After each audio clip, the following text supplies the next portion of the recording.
ridiculous. How frustrating was it for you going into that Tony Ferguson fight with that staph infection? Because that was a serious fight. I didn't notice it at the weigh-ins, but then the moment you walked into the cage, it was funny, man, because they were telling DC don't talk about it. Because I was going, that's staph. That is fucking staph. And then they said to DC, don't talk about it. He goes, yup, that looks like staph to me. He just ignored him. He's like, fuck you. I'm telling him that's staph, man. I don't know why they didn't want anybody bringing it up, because it's an important point. It's an unfortunate thing that happens during training sometimes. Yeah, I kind of noticed it on that Sunday.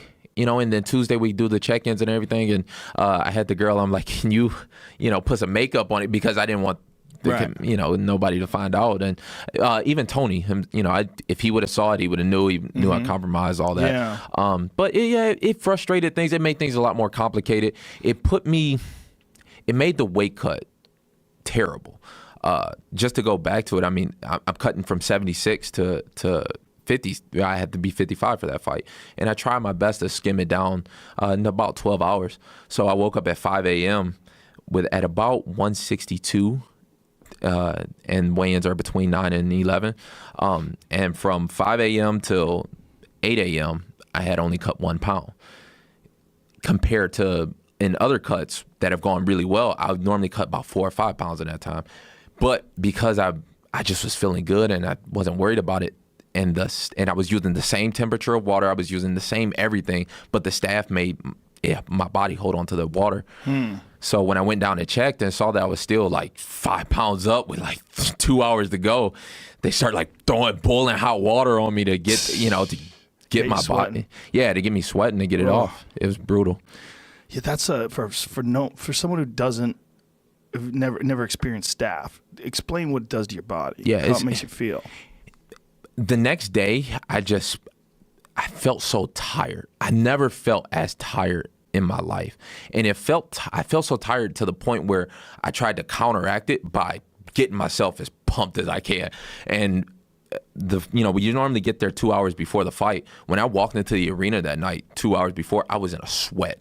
My body was like full of adrenaline. So you weren't taking any medication? You weren't going on antibiotics? You figured? Did you have to decide whether you should take antibiotics, and then that compromises your endurance for sure, or just let your body fight it off? I had it before, so I had been on the antibiotics, and they just make me feel terrible. If you've ever been through it, I mean, it's a terrible feeling. So I just was like, you know what? I think I can just push through it. And I'm young, and I was like, you know what? Fuck it. Like, let's just go. Like, did you try any natural remedies, like tea tree oil or anything like that?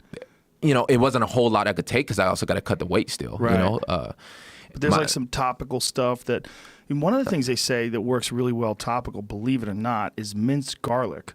Really? Garlic apparently has a tremendous effect on staph infections. I was swallowing whole cloves of ginger. I remember I would take ginger, I would chop it up, and I would swallow it to see if that would do something. But it's hard. Yeah, it's hard. There's a Garlic has some real strong antibacterial properties. And one of the people that I've had on the podcast many times, Dr. Rhonda Patrick, said she had dealt with some persistent staph infection. And she had like a hole in her skin, and what she did was she took garlic and packed it into that hole, and fucking killed it. I mean, genius. I wish I would have known that before. Yeah. I just kind of fought through it. I was like, fuck it, I'm just going. Defense Soap makes some really good stuff for that too. They make these essential oils. It's tea tree oil and eucalyptus oil, and you put it on right where they have an injury. Where were you in October? Come on, what's going on? Brother. I would have been there for you. Anybody else there that has that staph.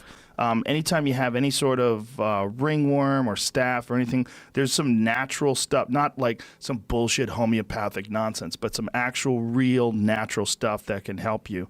And Defense Soap specializes in that because Guy Sacco, the guy who owns the company, he is coaches wrestling and deals with kids that always have ringworm and staph infection. So he came out with these soaps, these natural soaps that are just designed for grapplers. That's why it's called Defense Soap. Oh. And then I'll have them send you some. Yeah. And then the essential oils and balms and stuff like ointments for scratches and shit like that so they don't get infected.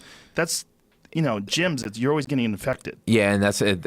That was one of the biggest focuses of this camp. It's like, make sure I stay healthy, because if you don't have your health, you don't have nothing. Yeah. And that was what it was at that Tony fight, and it's just, it became so, and I didn't want to, it was such a big event, and it was my first real big event too, that I just wanted it all just to go right and go over. But it ended up being just a lot on my body.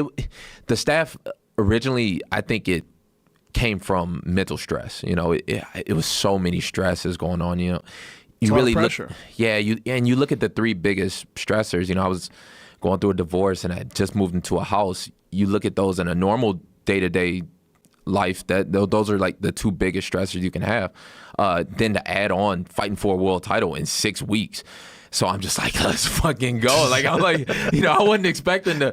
I was thinking maybe they was gonna give me Tony, but maybe in December in Detroit or something like that. But it was like 6 weeks. I was like, all right, well, fuck, let's do it. That's right. They were thinking about doing you in Detroit, right? That was the talk, and you were requesting a big fight in Detroit. Yeah. That's where all my, like, you know, every year I kind of plan out my year, and I got my vision in my head. I got to call them audibles in there. That was one of them. But yeah, it ended up putting a little bit too much stress on me all at once, and I took on a lot for that one. But you did. But I'll tell you what, man, when you took him down and mounted him in the first round, I was like, holy shit, because I know how good Tony is on the ground.